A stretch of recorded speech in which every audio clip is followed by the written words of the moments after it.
గతంలో ఎన్నడూ లేనంతగా ఈ ఏడాది నీట్ 2024 పరీక్ష వివాదాస్పదమైంది. గ్రేస్ మార్కులు కలపడంపై చెలరేగిన వివాదం పెరిగి పెద్దదై సుప్రీంకోర్టుకు చేరింది. అయితే దేశంలో నీట్ యూజీ ప్రవేశ పరీక్ష 2024లో అవకతవకలు జరిగాయని వస్తున్న ఆరోపణలో తీవ్ర దుమారం రేపుతున్న వేళ తాజాగా సంచలన విషయాలు వెలుగులోకి వస్తున్నాయి. నీట్ అక్రమాలపై దర్యాప్తు చేస్తుండగా కీలక సమాచారం బయటకు వస్తోంది. నీట్ ప్రశ్నాపత్రాన్ని లీక్ చేసినందుకు కొందరు విద్యార్థులు ఒక్కొక్కరు 30 లక్షల రూపాయలు చెల్లించినట్లు తాజాగా వెల్లడైంది.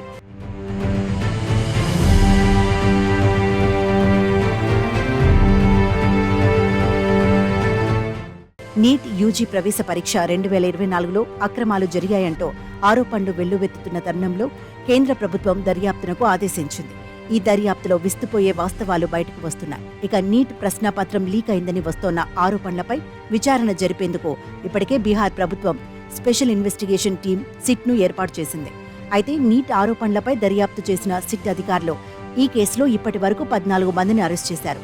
వీరిలో ఒకరైన బీహార్ ప్రభుత్వ విభాగంలో పనిచేసే ఓ జూనియర్ ఇంజనీర్ను విచారించగా కేసు కూపి మొత్తం బయటకు వచ్చినట్లు సమాచారం. పేపర్ లీక్ గ్యాంగ్తో కలిసి తాను అవకతవకలకు పాల్పడినట్లు సిట్ విచారణలో ఆ జూనియర్ ఇంజనీర్ అంగీకరించినట్లు సంబంధిత వర్గాల ద్వారా తెలుస్తోంది. నీట్ రాసిన విద్యార్థుల తల్లిదండ్రులతో తాను టచ్లో ఉన్నట్లు ఆ జూనియర్ ఇంజనీర్ సిట్కు చెప్పినట్లు సమాచారం.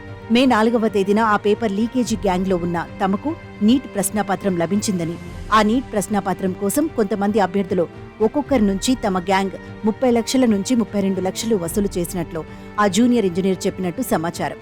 ఆ తర్వాత డబ్బులు ఇచ్చిన వారిని సేఫ్ హౌస్ కు తీసుకెళ్లి నీట్ ప్రశ్నాపత్రాన్ని చూపించినట్లు అరెస్టైన మరో 2 నిందితులు విచారణలో అంగీకరించినట్లు తెలుస్తోంది.